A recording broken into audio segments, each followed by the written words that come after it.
Subscribe करें और bell दबाएं ताकि कोई खबर रह न जाए।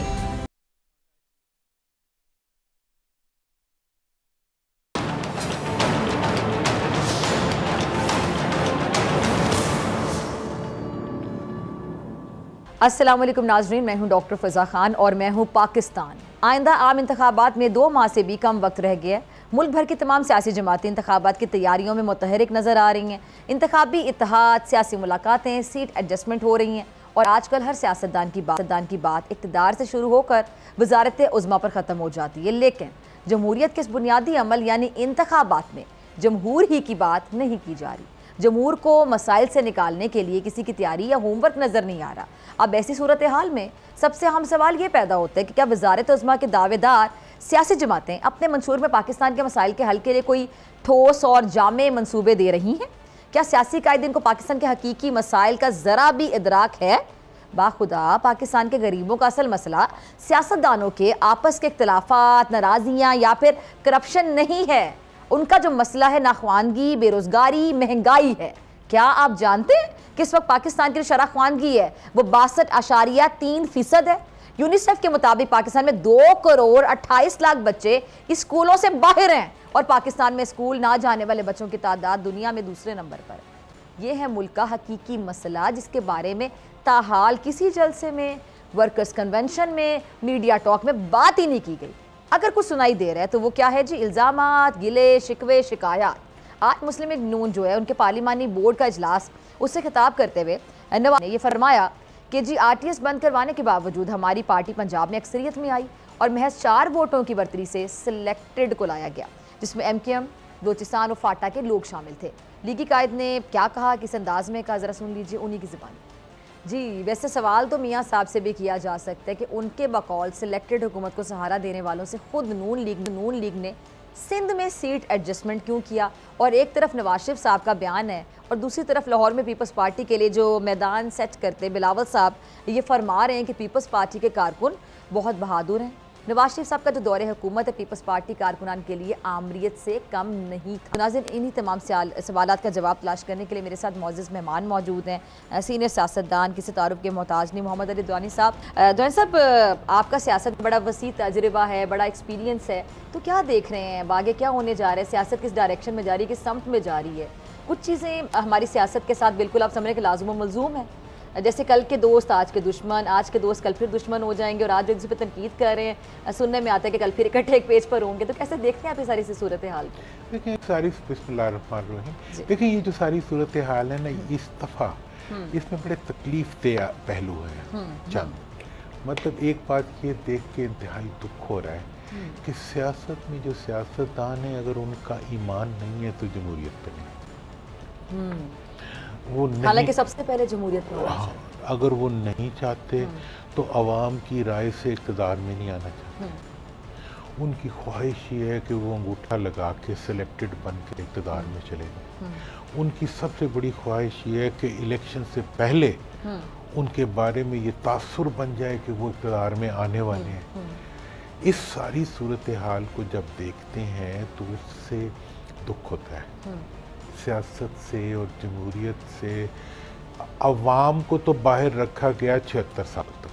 आपको पता है मैं एक पॉलिटिकल वर्कर भी हूँ, मैं एक पॉलिटिकल स्ट्रेटजी का बंदा भी हूँ। मैं आपको ये बता रहा हूँ कि दुनिया की घटिया से घटिया जमहूरियत भी ऐसे नहीं है जिसमें लोकल बॉडीज ना हो। आपने 76 साल तक जो है पाकिस्तान में सो कॉल्ड लुटेरे इलेक्टेबल्स और वडेरे इलेक्टेबल्स की सियासत की है। आपने कभी आवाम को एम्पावर नहीं किया। आपने कभी लोकल सेल्फ गवर्नमेंट के ज़रिए आवाम को फंडिंग नहीं दी। कभी आपने आवाम को अपने फैसले करने का अख्तियार ही नहीं दिया। बिल्कुल। अच्छा, मेरे ख्याल से आप ही थे मेरे साथ गालिबन लास्ट प्रोग्राम में जब हम लोकल बॉडी सिस्टम पर बात कर रहे थे कि इसको होना चाहिए। अभी हाल ही में मैं टर्की गई थी तो अनकरा के मेयर से मुलाकात हुई तो मैंने देखा कि किस तरह लोग आकर उनको मिल रहे हैं, कैसे उनको वार्मली वेलकम किया जा रहा है। और ज़ाहिर बात है आप कुछ डिलीवर करते हैं तो लोग आपको इस तरह के मिलते हैं और फिर ज़ाहिर बात है आपकी रसाई हो जाती है उन तक। तो वहाँ पे एक मेयर इतना पावरफुल था कि मैं ये चीज देख रही थी कि हमारे यहाँ अगर ये हो जाए, देखें जी आपको तो पता कितनी तब्दीली आ जाए। जब 18वीं तरमीम हुई तो मैंने उस पर प्रोटेस्ट किया मेरा प्रोटेस्ट ये था कि आप 60% फंड्स सूबों को दे रहे हैं, तो कम से कम उस फंडिंग के साथ एक प्रोविज़ो ही लगा दो कि ये फंड्स इसी फार्मूले के तहत ज़िलों और तहसीलों में जाएंगे। उनका नहीं, ये तो नहीं हम लगाएंगे। मतलब ये है कि पूरे मुल्क के फंड्स जो हैं वो 4 अफराद के पास जाके और बस, और 70% जो है वो एक शहर में, लाहौर में पिछले 15 साल से 70% बजट जो है एक शहर में लग रहा है। तो ये तो आपकी जमहूरियत है और इसकी ये औकात है। दूसरी तरफ ये है कि अब एक नया ट्रेंड शुरू हो गया। अब अवाम एक तरफ जा रहे हैं, लीडर कह रहे हैं नहीं हम तो इक़्तिदार में आएंगे और हम डंडे के ज़ोर से आएंगे, हम पुलिस के ज़ोर से आएंगे, हम तुम्हें बंद करवा के आएंगे और अपनी कुर्सियां लगा के आएंगे और तुम्हारी कुर्सियां उठवा के आएंगे। अब ये एक नया अजाब आ गया। अरे सर सॉरी, मैं आपको इंटरप्ट कर रही हूँ। अभी जिस तरह नून लीग के हवाले से एक तासुर किया जा रहा है, पीपल्स पार्टी तो खुलकर कह रही है, कुछ और जमातें भी, कि जी नून लीग में सिलेक्शन हो चुकी है नवाज शरीफ साहब की, नवाज शरीफ को जैसे सिलेक्ट कर लिया गया है कि चौथी बार वज़ीर आज़म वो बनेंगे।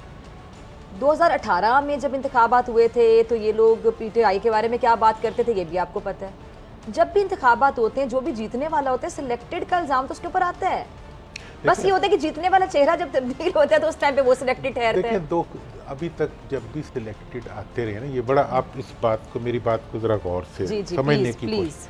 मैं ये नहीं इनकार करता कि हर दफ़ा एक फेवरेट होता है और उस फेवरेट को ये एडवांटेज मिलता है कि बीइंग फेवरेट पब्लिक ओपिनियन उसकी तरफ शिफ्ट कर जाती है। इसलिए नेचुरल नॉर्मल इलेक्शन प्रोसेस में वो फेवरेट जो होता है वो इलेक्ट होने की उसकी प्रोबेबिलिटी बढ़ जाती है और थोड़ी बहुत फिर पैंकी पैंकी हो गई तो निकल गई। इस दफ़ा उल्टा हो गया काम। अच्छा, जो सिलेक्टेड है अवाम के सामने, अवाम उस पर रिएक्टेड है, रिएक्टिंग है।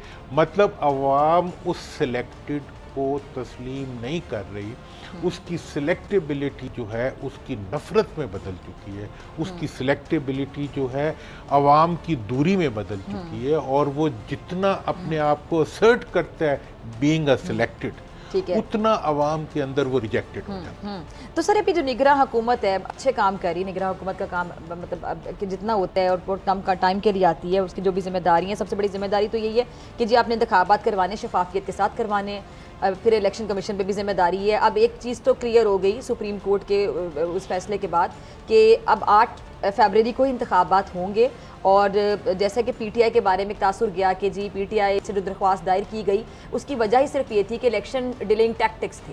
हालांकि 2018 में भी इसी सिस्टम के तहत, इसी प्रोसेस के तहत यही ROs, फिर इस दफ़ा PTI को क्या मसला था, क्या प्रॉब्लम था, क्या आपको कोर्ट में जाना पड़ा? बहरहाल वो काजी फाइज़ साहब, चीफ जस्टिस साहब और सुप्रीम कोर्ट ने कि क्लियरली एक मतलब पैगाम दे दिया कि जमहूरियत को डीरेल करने की साजिश को हम नाकाम बनाएंगे और नहीं कि करने देंगे ऐसे। अब ये जो शफाफियत के हवाले से सवाल जन्म ले रहे हैं कि पहले से किसी को सिलेक्टेड कह देना, पहले से कह देना कि अभी इसको तो चूज़ कर लिया गया, तो शफाफियत पर तो सवाल निशान पहले लगा दिया गया। अब ऐसे में जो इलेक्शन करवाना है, जो सेटअप है, उसके ऊपर क्या जिम्मेदारियां आयद होती हैं? देखिए, मैं आपके प्रोग्राम का नाम है ऐसे नहीं चलेगा। जी जी, मैं भी यही कहूँगा, ऐसे नहीं चलेगा। बात इतनी सी है जनाब कि सिलेक्टेड होना, इलेक्शन के अलावा कोई रास्ता नहीं। मैंने इसीलिए नेशनल यूनिटी गवर्नमेंट का जब फार्मूला दिया था तो मैंने कहा था कि जब मैंने इवन रिकन्सिलिएशन के लिए मूव किया था, मैंने कहा 3 चीज़ों को छोड़ दें, पाकिस्तान, जमहूरियत और फौज, इसको अंडर डिस्कशन ना लाएं। PTI वालों को भी मैंने कहा आप अपनी जमहूरियत को बचाने के लिए पॉलिटिकल प्रोसेस से आगे बढ़े। तो इसलिए इलेक्शन का तो सवाल ही कोई नहीं है, सवाल तो सिलेक्शन का है, और सिलेक्शन का भी सवाल नहीं है, सवाल तो इलेक्टोरल प्रोसेस का है। आपके जलसे को पुलिस कुर्सियां लगा रही है, मेरे जलसे से पुलिस कुर्सियां उठा के ले जा रही है।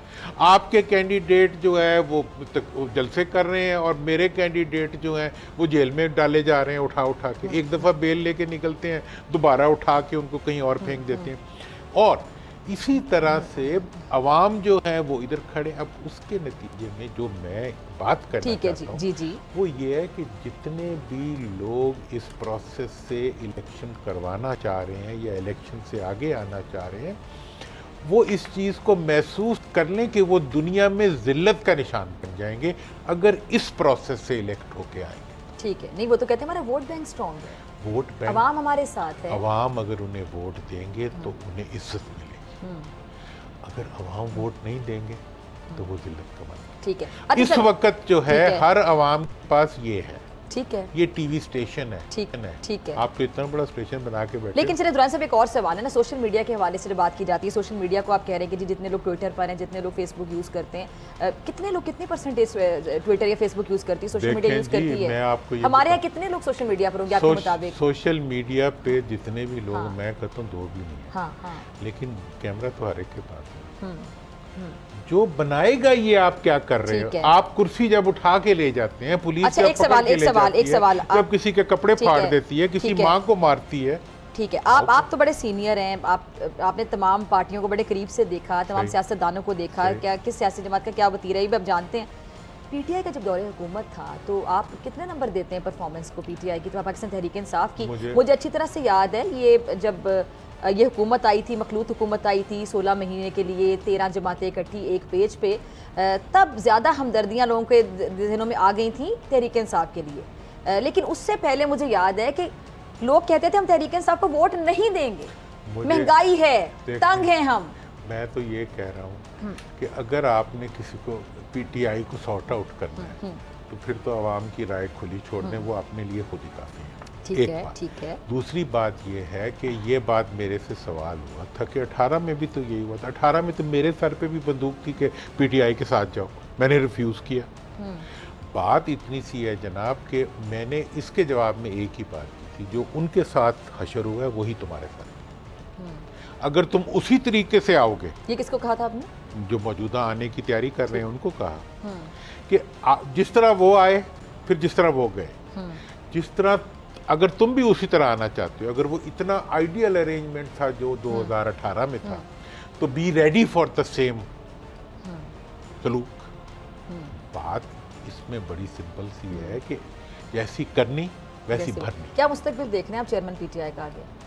देखिए चेयरमैन पीटीआई को तो अदालत में, और देखिए चेयरमैन पीटीआई बहरहाल कहना है, हमको नहीं कहना है नहीं, वो तो अब तो वो है जी जी गौहर साहब। मैं तो ये कहूँ, गौहर साहब हैं, मैं जो ये कहूँगा कि इमरान खान साहब जो हैं वो उनमें जो सर वैसे बानी कहेंगे उनको मेरे ख्याल से, कहते हैं जो आपने कहने वो नहीं, जो वो कह रहे हैं हम कौन होते हैं? वो तो लड़ने आ जाएंगे हमारे साथ। नहीं, जज्बाती लोग। मैं ये कह रहा हूँ कि पीटीआई के बारे में मैं आपको बताऊँ कि उनकी लीडरशिप ने यहाँ पे आके शय मात दी है। अच्छा। कि मैंने उन्हें कहा था भाई आप कन्फ्रंटेशन से पीछे हट जाएं, ठीक है जी, कन्फ्रंटेशन आपको सूट नहीं करती। अभी भी आज भी मैंने कहा जी आपकी पार्टी यहाँ है, लीडर यहाँ है, आपके वोटर यहाँ है, सब कुछ यहाँ है, बाहर बैठ के यहाँ के इदारों को आप बुरा भला ना करें, इसका आपको कोई हक नहीं। ठीक है। उन्होंने ना सिर्फ अपनी उस हिकमत अमली को बदला, हत्ता के उनके जो चेयरमैन साहब थे वो विड्रॉ करके, ये विड्रॉल के नतीजे में उन्होंने अपनी पूरी पार्टी को एम्पावर कर दिया और अपने हर बंदे को चेयरमैन बना दिया, और फिर किसी बहन को, बीवी को, भाई को, बेटे को लेके नहीं आया, बल्कि एक ऐसे आदमी को लाया जो कि उनके बीच में से। ठीक है। तो उससे मरूसी जमहूरियत को, मरूसी सियासत को जो झटका लगा है, मतलब ये है कि इस वक्त आपको मैं बता दूं कि अगर अगली हुकूमत बनेगी वो नून की नहीं बन सकती। अच्छा जी। आप सादा अक्सरियत से नहीं बनेगी ये कहना चाह रहे हैं? सादा अक्सरियत से भी नहीं बनेगी, मिली जुली बनेगी मखलूत हुकूमत। मैं कह रहा हूँ अगर बनेगी तो फिर पीडीएम की बनानी पड़ेगी, वो भी नहीं बनेगी।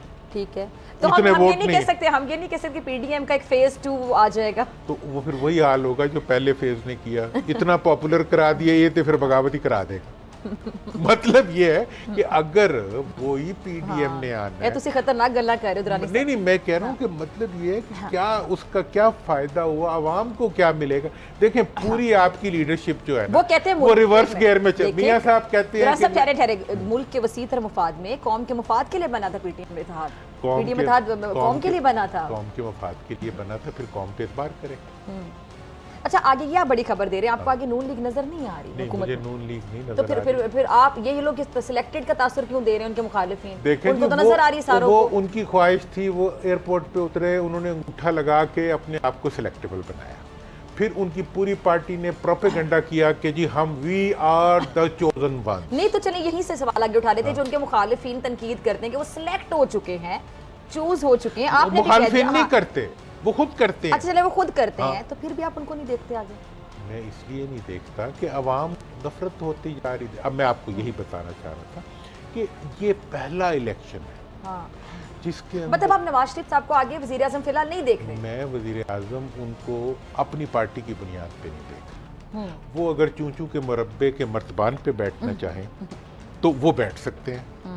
वो अगर चाहें कि जी तमाम पार्टियों का अकड़म बकड़म सबको पकड़ के एक जगह बिठा दो, वो भी किसी को बिठाना पड़ेगा, वो खुद नहीं बैठेंगे।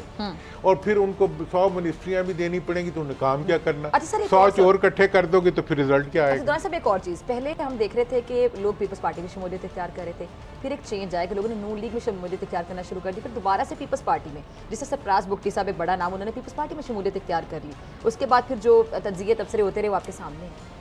तो क्या देख ये हाँ। तो बताया यानी पीपल्स पार्टी को आगे स्ट्रॉन्ग देख रहे हैं। ये है कि वो कहते हैं ना जी घंटी इधर बांधो या इधर बांधो, रिजल्ट वो नहीं आ रहा जो आप चाहते हैं। आप नून में शामिल करा के समझ रहे थे कि नून की गुड्डी चढ़ जाएगी, तो उनका बट्टा बैठ गया। पीपल्स पार्टी में शामिल करा के समझेंगे पीपल्स पार्टी की गुड्डी चढ़ जाएगी, पीपल्स पार्टी का वैसे ही बट्टा बैठा हुआ है। तो गुड्डी पे किसकी चढ़ती? देखें मौलाना फजलुर रहमान बचे हैं, मौलाना बेचारे भी आपके KPK में क्या हाल है, गुड्डी सिर्फ उसकी चढ़ेगी जो अवाम पे इतबार करेगी।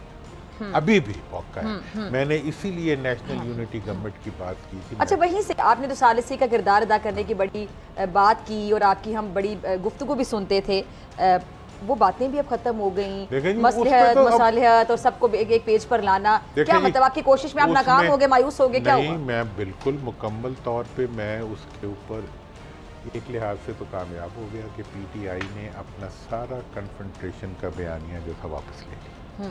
PTI ने फौज के खिलाफ बोलना बंद कर दिया। PTI के बाहर बैठे हुए लोगों ने पाकिस्तान के खिलाफ प्रोपेगेंडा करना बंद कर दिया। उसके बाद दूसरा मैंने दरख्वास्त की थी नून से कि जब आप वापस आएँ तो मुफावत की बात करें। उन्होंने पहले जलसे में मुफावत की, 15 दिनों बाद फिर उन्होंने पीछे से तोप निकाली और फायरिंग शुरू कर दी जर्नैलों के ऊपर। इस दफ़ा जज भी साथ शामिल कर लिए और फिर वो 15 से 20 साल पीछे से आगे तो आते नहीं हैं। 2018 से शुरू होते हैं और 1988 तक जाते हैं। मतलब ये है कि रिवर्स गियर में आप कितनी गाड़ी चला सकते हो। कौम नौजवान इस वक्त माजी की कहानियां और माजी के इंतकाम में इंटरेस्टेड नहीं है। ठीक है। कौम मुस्तकबिल का ख्वाब देखना चाहती है। आपकी पोटली में क्या है आवाम को देने के लिए? इसके लिए कि जी जब मैं था तो तब ये था, और जब मैं था तो फलाने को मैं लाया था, उसी ने मुझे हटा दिया। जब मैं था तो फलाने ने मेरे साथ ये जुल्म कर दिया और इस वजह से अब मुझे ले आओ। एक सवाल, जब ये तनकीद करते हैं हमारे तमाम सियासतदानों से मैं मुखातिब हूँ, किसी एक सियासी जमात से जब तनकीद करते हैं कि सारा मलबा एस्टेब्लिशमेंट पर डाल देते हैं, ये रोटी को चोची कहते हैं। हमारे सियासतदानों की कहाँ कमजोरी आपको नजर आती है? ये देखो ना, ये अब सवाल है करने वाला। बात यह है 2018 में जी मेरे साथ एस्टैब्लिशमेंट ने ज्यादती करा दी। तुसी चूचे का कैसी? तो आपने क्यों नहीं तोड़ दी असेंबली? इमरान खान में तो इतनी अकल थी कि उसने असेंबली तोड़ के आपको भी तोड़ दिया। तो आपने क्यों नहीं असेंबली तोड़ी? क्यों नहीं जाके वो भी तो गलत डिसीजन था ना, वो भी तो खैर सही नहीं, तो उसको डिफेंड करेंगे। उसको डिफेंड नहीं कर रहा। देखिए मैं ये कह रहा हूँ कि अपना फायदा तो देख लो ना। ठीक है। आज रो रहे हो, उस वक्त एक वजीर आजम हटा और दूसरा आ गया, गाड़ियां सरकारी घर में रही। मतलब ये है कि इक़्तिदार के लिए तुम सब कुछ करते हो और जब इक़्तिदार में जाना होता है। मेरा सवाल है कि एस्टैब्लिशमेंट पे जब ये सियासतदान तनकीद करते हैं, मैं आपको बताऊं, तो इसमें सियासतदान खुद कितने कमजोर हैं? मेरे इसके बारे में इनको अपने आप की इस्लाह करने की कितनी जरूरत है? बारे में जेनरिक बात आपको देखें जी, मुशर्रफ साहब से मेरा बड़ा प्यार का ताल्लुक रहा है। वो 6ठे नंबर पे थे, उन्हें लाए, फिर उन्हीं के त्यारे को जो है इंडिया में उतारने की कोशिश कर दी। चले ठीक है। उसके बाद फिर आगे आप उससे पीछे भी चले जाएं। उससे अभी क्या बाजवा साहब को भी आप लाए और बाजवा साहब को लाने के बाद उससे पहले उनको लाए जो उससे पहले चीज थे, उनके बारे में भी जिसको बनाते हैं बाद में कहते हैं कि जी वो तो जी मेरे से एक्सटेंशन मांग रहा है। राहिल शरीफ साहब की बात, राहिल शरीफ के बारे में इन्होंने खुद कहा हमारे एक दोस्त के कि जी वो तो FC कॉलेज के हमारे साथी हैं तो उनको हम बनाएंगे। भी बना दिया तुमने। अब उसके बाद ये है कि अब उन्हीं पे एक्विजिशन शुरू कर देते हैं। बाजवा साहब बेचारों को बनाया, उन्होंने अपनी ताई कोशिश की पूरी। उसके बाद जो है जब उनको हटा, जब वो चले गए, पहले एक्सटेंशन दी, जब वो चले गए तो कहा जी बड़ा उन्होंने मेरी हुकूमत खत्म। मतलब ये है कि आप ये तनकीद एस्टेब्लिशमेंट पे ही क्यों? इसलिए अपनी गलतियां क्यों नहीं देखते? गलती है, देखें आप वो एक शेर है, तू इधर उधर की ना बात कर, ये बता के कारवां क्यों लुटा। हाँ। मुझे रहजनों से गरज नहीं, तेरी रहबरी सवाल है। भाई तू वजीर आजम हो, तुम अख्तियार रखते हो किसी को भी मुकर्रर करने का, तुम अख्तियार रखते हो किसी को निकालने का, निकाल देते। तू मतलब मुझे एक चीज समझ नहीं आती कि जो मैंने फलाना डिसीजन लिया था तो वो तो मुझे उन्होंने कहा मैंने कहा उन्होंने इस बात में आपका अपना इंप्रेशन क्या जा रहा है कि आप दूसरे की सुनते रहे, तो फिर इसका मतलब आप बड़े कमजोर थे। क्यों वोट दें? तब आप क्यों नहीं बोलते थे? अब आपको क्यों वोट दें? अगर आपकी कही हुई बात पे वो भी अगर एक रहेगा दरमियान में कि पता नहीं ये सही कह रहे हैं नहीं कह रहे, ये बात है कि जज भी खुद है, फैसला भी खुद देना है कि जी वो उनको बारे में जो मैं कह रहा हूँ वो सही है, जो वो कह रहे हैं गलत है। दुरानी साहब मेरे साथ मौजूद है, आपसे मुलाकात होगी शॉर्ट ब्रेक के बाद।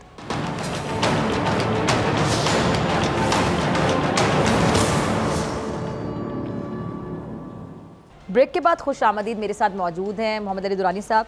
दुरानी साहब आपकी तरफ आना चाहूँगी। आप नवाज शरीफ साहब से थोड़े नाराज नाला दिखाई दे रहे हैं, या उम्मीदें आपकी बिल्कुल खत्म हो चुकी हैं उनसे? क्यों?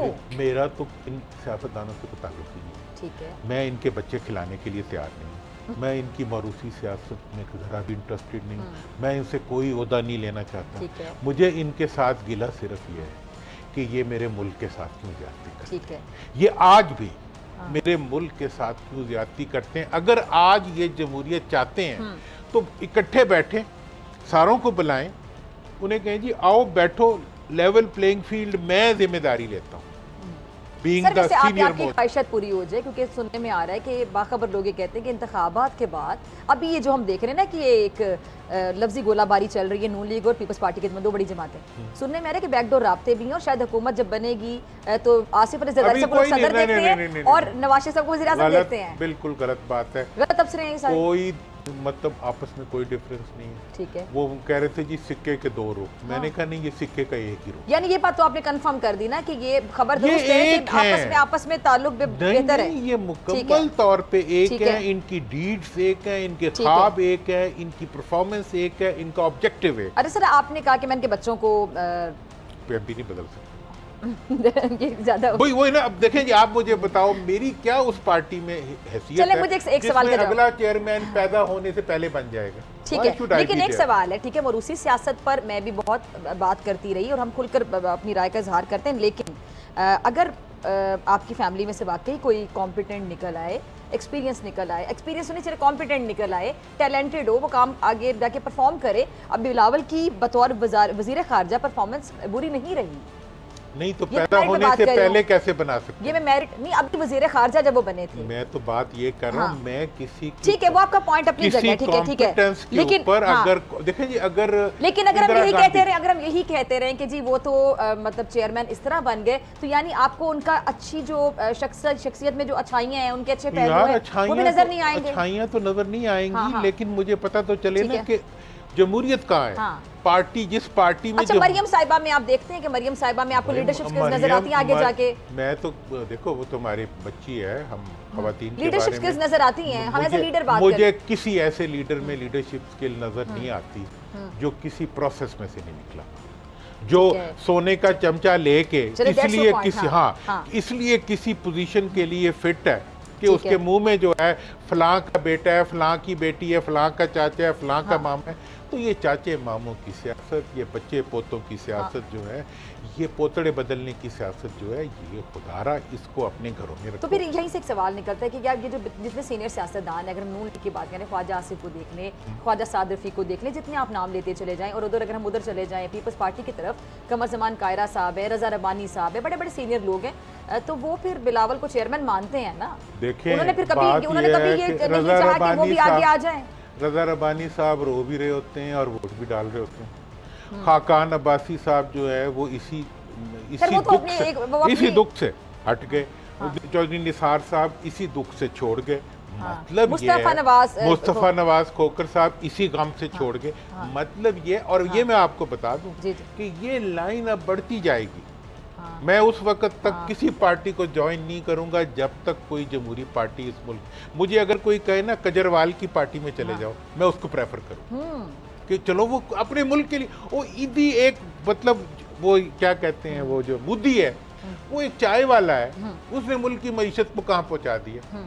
इसलिए कि वो अपने बच्चों की लाइन लेके तो नहीं बैठा हुआ ना कि मेरे बाद वो, उसके बाद वो, उसके बाद वो पैदा होगा तो वो आ रहा है। तुम्हारा वजीर आजम। भाई जिसने मुल्क के साथ काम करना है वो मुल्क के लिए करे, जिसने सियासत करनी है वो जमहूरियत के लिए करे, जिसने अब जदादें बाहर हैं, बच्चे बाहर हैं, इंटरेस्ट सारे बाहर हैं। और मतलब मुझे तो इतना दुख होता था जब इंग्लैंड लोग जाते थे जनाब। चलिए सर, अगर नवाज शरीफ साहब खुद आपसे रब्ता करें, प्रोग्राम देख रहे हो शायद, और वो आपसे रब्ता करेंगे, सर आप ज्वाइन करें होंगे, हमें आप जैसे काबिल शख्स की जरूरत नहीं, उन्हें मुझे मेरी जरूरत ही नहीं है। ले मियाँ साहब के खिलाफ कोई बोले उसके बाद उनकी पार्टी में चला जाए, अच्छा, उसकी गर्दन ना काटती जाए, उसके टांगे ना काटती जाए। मतलब ये है कि मैं तो अपने आप को तो जमहूरी लीडरान मतलब जमहूरी लीडरान है तो फिर बच्चे कहाँ से आ गए यार? जमहूरी लीडरान है तो फिर ख्वाजा आसिफ क्यों नहीं है मतलब सीनियर वाइस प्रेसिडेंट? जमहूरी वजीर आजम है तो फिर चौधरी निसार क्यों नहीं चीफ मिनिस्टर था पंजाब का? जमहूरी वजीर आजम है तो भाई जमहूरियत, ये जमहूरियत तो नहीं है, ठीक, ये तो मरूसियत है। चले फिर भी अगर आप कोई पार्टी, अगर आप, मैं किसी पार्टी में जाने में मुझे मेरे पार्टी में बहुत अच्छे अच्छे ताल्लुकात हैं। शहबाज साहब के बारे में मेरी बड़ी मुस्बत राय है उनकी परफॉर्मेंस और काम के एतबार से। और अच्छा, नवाज शरीफ तो शहबाज शरीफ का कंपैरिजन किया जाए, शहबाज शरीफ को ज्यादा नंबर देते हैं? नहीं, शहबाज मियां साहब की अपनी खूबियां हैं, मियां साहब की बहुत लाइकेबल पर्सनैलिटी है। मियां साहब को मैंने कहा he is like a king, उनका बिहेवियर भी बिल्कुल बादशाहत वाला। अगर वो कभी बादशाह होते ना मुगल जमाने में तो इतनी परफॉर्मेंस करते कि आप हैरान हो जाते। मतलब ये बेचारे गलत वक्त पे पैदा हो गए, ठीक है जी। अगर वो उस वक्त पैदा होते जब इस खित्ते में, अभी जब उन्होंने कोई भी बिल्डिंग वगैरह बनाते हैं उसको भी शाही तरीके पे बनाते हैं, वो उसमें पेंटिंग्स जो लगी होती हैं मुगल। तो ये अच्छी बात नहीं है? ये अच्छी बात है। हाँ। मैं तो कह रहा हूँ एस्थेटिक सेंस को मैं वो कर रहा हूँ। वो उधर गए थे सेंट्रल एशिया, वहाँ वो कई दिन तक जो है ना महलों की तस्वीरें वगैरह लेते रहे। मतलब ये है कि अगर मियाँ साहब के साथ एक ज्यादती होगी, क्या कि मियाँ साहब गलत वक्त पे पैदा। अच्छा, मियाँ साहब को जब भी 2/3 अक्सरियत मिली है, उन्होंने जो अमेंडमेंट सजेस्ट की है वो बादशाह वाली, ठीक है, कि जी मुझे आइन में अमेंडमेंट का अख्तियार होना चाहिए, मुझे ऐसी हुकूमत चाहिए, ठीक है, और मुझे कोई ना छेड़े, मुझे ऐसी हुकूमत चाहिए। तो मियाँ साहब बेसिकली, वैसे तो पता नहीं इस एरिया में अब बादशाह चल सकती या नहीं चल सकती, लेकिन वो फिट है टू बी अ किंग। लेकिन आप उनको जमहूरियत में घुसा देते हैं जिधर उनका टेम्परामेंट नहीं है, माइंड नहीं है, फिर उसकी वजह से उन्हें तकलीफ होती है। सर, अब मेरे ख्याल से वो जरूर कहेंगे आपको कि आप मुझसे मिलें और ज्वाइन। नहीं, मेरा देखिए अल्लाह उन्हें इज्जत दे, 4-4 टाइम्स 3 टाइम्स वो प्राइम मिनिस्टर है माशाल्लाह। लेकिन किस्मत देखिए, अगर वो चौथी बार भी बनते तो किस्मत पे तो आप दाद देते हैं कि क्या किस्मत पाई है उन्होंने। मैं तो ये कहता हूँ कि ऐसी किस्मत पाई है। इमरान खान साहब की और मियाँ साहब की किस्मत में बड़ी मुमासलत है। इमरान खान साहब 100 गलतियां करके भी फिर स्विम कर जाते हैं, मियाँ साहब भी 100 दफ़ा इक़्तिदार का भट्टा बिठा के फिर इक़्तिदार में आ जाते हैं। मतलब ये तो उनकी ममासलत है, उनकी किस्मत पे कोई शक नहीं है, उनके बड़ों की दुआएं। चलिए, आपका लास्ट कमेंट चाहिए, मुझे शुक्रिया अदा करना है, वक्त की कमी है। तो मौलाना साहब की सुनी जाएगी, वो सदर बनने की ख्वाहिशमंद है काफ़ी अर्से इससे। देखें जी, मेरे ख्याल में तो जो इस वक्त सदारत के कैंडिडेट्स हैं, ज़रदारी साहब नहीं, उनमें सबसे सूटेबल मौलाना है। मौलाना सबसे ज़्यादा सूटेबल है प्रेसिडेंट के लिए। रीज़न? वह मेरी मर्जी, बाकी कोई अपनी उस पे आ रहे हैं मतलब कोई पैदाइश पे आ रहा है, कोई पोजीशन पे आ रहा है, कोई वसीयत पे आ रहा है, तो मैंने मौलाना को पसंद कर लिया, तो मेरे लिए मौलाना। चले, ठीक है जी सर, बहुत शुक्रिया तशरीफ लाने के लिए। और नाज़रीन, आपसे मुलाकात होगी इस ब्रेक के बाद।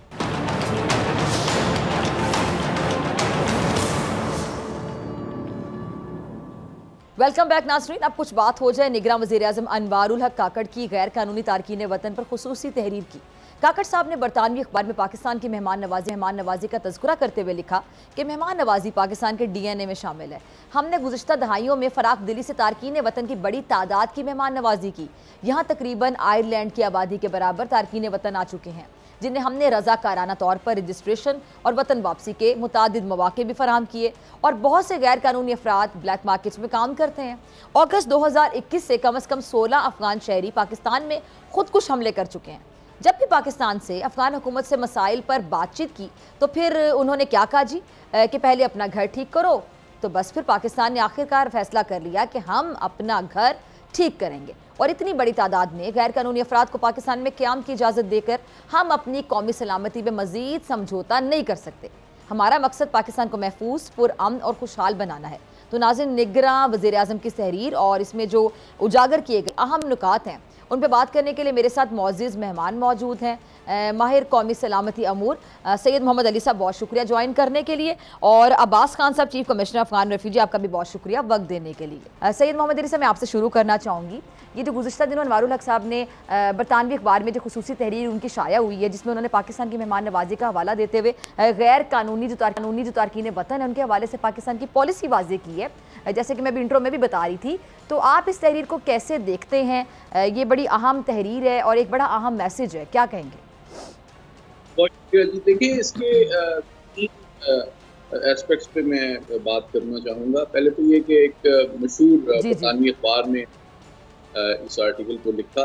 पहली बात ये कि शुरू में जिस तरह इन्होंने वजाहत की इस आर्टिकल में कि देखें, जो बहुत सारे लोग जो हैं वो दीगर ममालिक में जाके पनाह लेते हैं जंगों की वजह से, कारोबार का या रोज़गार की बेहतर मौके की, या जो माहौलियाती तब्दीलियाँ आ रही हैं उसकी वजह से। लेकिन एक बात जो उन्होंने किसी हद तक बहुत ही डिप्लोमेटिक लैंग्वेज में की, जो कि मैं ज़्यादा क्लियरली कह सकता हूँ, वो ये है कि दुनिया की जो मगरबी दुनिया है, खुसूसन जो तरक्की याफ्ता दुनिया है, वो इस मसले को उनके मुल्कों, उनके ममालिक में ये बहुत बड़ा सियासी मसला समझा जाता है। आप जानती हैं कि अभी आप कल ट्रंप साहब की तकरीर सुने तो वो इमिग्रेशन को जो है एक बहुत बड़ा कौमी सलामती के लिए, अमेरिका के लिए ख़तरा कहते हैं। तो अभी आप देखें, अमेरिका में जो पॉलिटिकल इलेक्शन की कैंपेन चल रही है उसमें इमिग्रेशन एक बहुत बड़ा मसला है और उसके ऊपर बड़ा कंटेंशियस इशू है। इसी तरह आप जानती हैं यूरोपियन यूनियन और बरतानिया में भी ये बहुत मेजर इशू था और एक बड़ा फैक्टर था जिसकी वजह से आपको याद होगा बरतानिया जब यूरोपियन यूनियन से निकला तो उसकी भी एक बड़ी वजह यही थी कि वो चाहते थे कि बाकी मुल्क के तारकीन वतन हमारे मुल्क में आके हमारे मईशत पे बोझ ना बने। तो ये पहला पहलू इसलिए उजागर करना इम्पोर्टेंट है कि पाकिस्तान तो 80,000 शहादतें और कुर्बानियाँ देने के बाद अपने और जो बदकिस्मत इंतजामिया है वो चूँकि आलमी बरादरी के हवाले से जो उसकी जिम्मेदारियां हैं वो पूरी नहीं कर रही, तो हमने अपनी कौमी सलामती के अहम तरीन तकाज़ों को पूरा करने के लिए कुछ मेजर्स। इसका मकसद किसी मुल्क के साथ कोई दुश्मनी या नफरत का मामला नहीं है, बल्कि हम सिर्फ ये चाहते हैं कि जो अफगानिस्तान की इनसिक्योर और अनस्टेबल सिचुएशन है उसके मनफी असरात से अपने मुल्क के अवाम और अपनी सरहदों को महफूज करें। इसमें हमारा किसी के खिलाफ कोई एजेंडा नहीं। तो ये उसका दूसरा पहलू है। तीसरा पहलू क्विकली मैं बता दूं कि हमारी कौमी सलामती के जो 3 बड़े चैलेंजेस हैं, जिसमें ब्लैक इकोनॉमी हो, चाहे जो मतलब जो ट्रांजिट ट्रेड के थ्रू है, या क्राइम्स हैं, या दहशतगर्दी, उन सब का जो ताना बाना बदकिस्मती से आपको अफगानिस्तान से जुड़ता हुआ नजर आता है। तो ये मेजर्स हमने अपनी कौमी सलामती के लिए लिए, किसी के खिलाफ नहीं। ठीक है जी, आपने तीनों पॉइंट बड़े तफसीलन बताए। ठीक है, ठीक है, मैं आपकी तरफ दोबारा आती हूँ। मैं अब्बास खान साहब की तरफ जाना चाहती हूँ। अब्बास खान साहब, आपने सैयद मोहम्मद अली साहब को भी सुना। तो खान साहब, हमने देखा है कि दुनिया का कोई भी जो मुल्क है गैर कानूनी अफराद को बर्दाश्त नहीं करता। जो वीज़ा पॉलिसीज़ हैं वो तमाम ममालिक की बड़ी सख्त होती हैं। तो जब पाकिस्तान अपनी हिफाजत, अपने घर की सफाई के लिए कोई इक़दाम ले रहा है तो इसमें तनकीद क्यों की जा रही है? बहुत शुक्रिया डॉक्टर साहब मुझे इनवाइट करने का। बहुत अहम मौजू है और जो हमारे प्राइम मिनिस्टर साहब का जो आर्टिकल है ये मेरे ख्याल में पाकिस्तान का एक ऑफिशियल स्टेटमेंट है। पाकिस्तान ने गुज़श्ता 45 साल से लाखों अफगान सिटीजन्स को पनाह दी है और अभी जब ये रिजीम चेंज हुई है तो उसके बाद हमने बड़ा क्लियरली हुकूमत पाकिस्तान ने कहा था कि हमारी मजीद कैपेसिटी नहीं है मजीद अफगान सिटीजन्स को यहाँ पे होस्ट करने का। ये हमारा डे 1 से ये उनके साथ ये एक स्टेटमेंट रहा है और हमने इनकी रिपेट्रिएशन के लिए अफगान गवर्नमेंट के साथ, UN एजेंसीज के साथ हम तकरीबन 2 साल से इस पे बात कर रहे हैं। और उसकी वजह ये है कि पाकिस्तान जो है वो बाकी जितने भी दुनिया के मुहज़्ज़ब ममालिक हैं उनकी तरह का एक सिस्टम जो बॉर्डर मैनेजमेंट का सिस्टम है वो इम्प्लीमेंट करना चाहता है। और मेरे ख्याल में जो इबहाम था हमारी इस रिपेट्रिएशन ड्राइव की वजह से वो प्राइम मिनिस्टर साहब की इस आर्टिकल ने बहुत क्लियरली वो स्टेप बाय स्टेप उसको वाजे कर दिया है, उसका जवाब दिया है।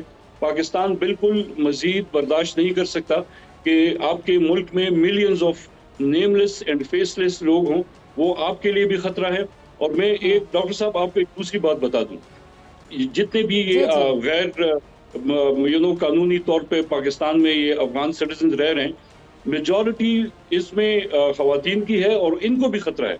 जब आपके पास कागजात नहीं होंगे, आपके पास आइडेंटिटी डॉक्यूमेंट्स नहीं होंगे, तो आपकी अपनी एक्सप्लॉयटेशन हो सकती है।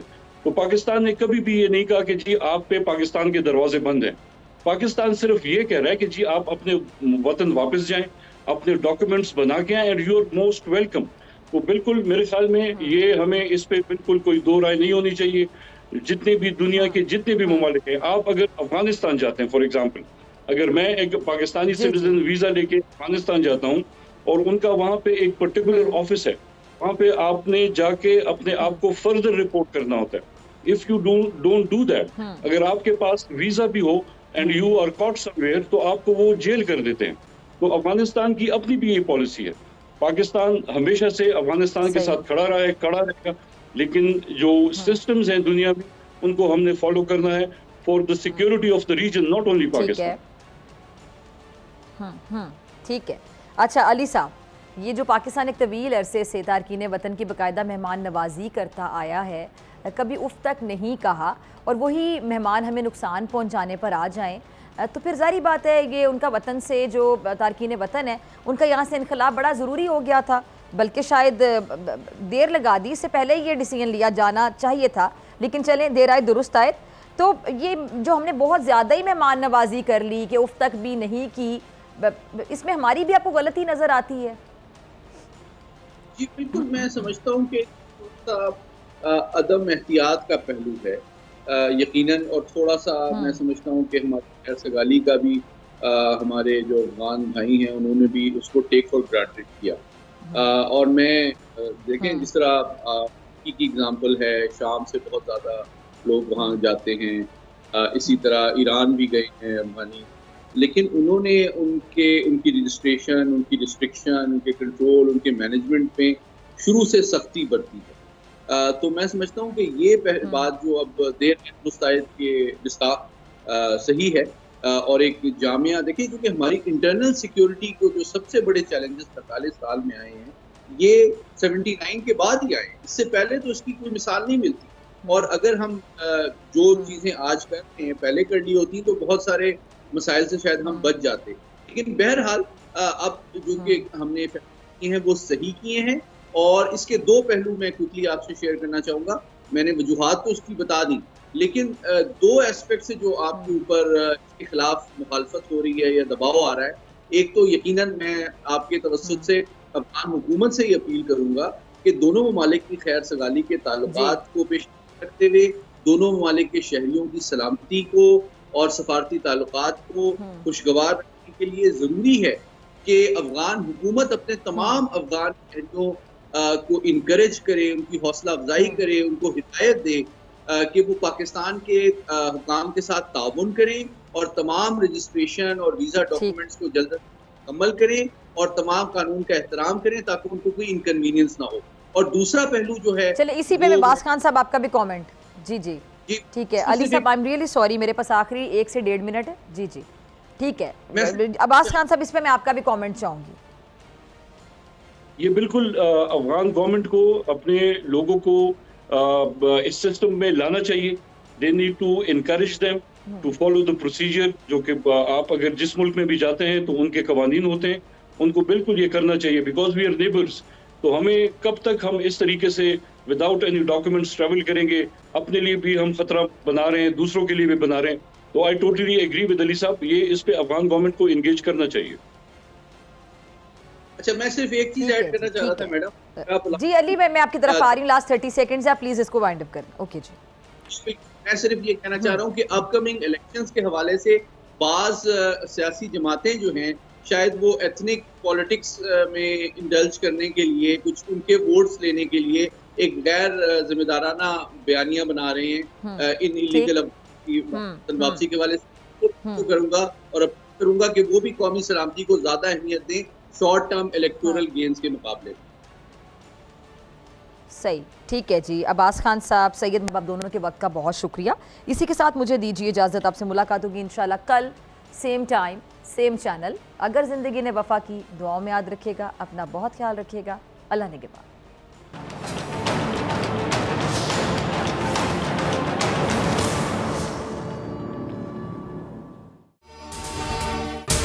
अगर आपको ये वीडियो पसंद आई तो सब्सक्राइब करें और बेल आइकन पर क्लिक करें।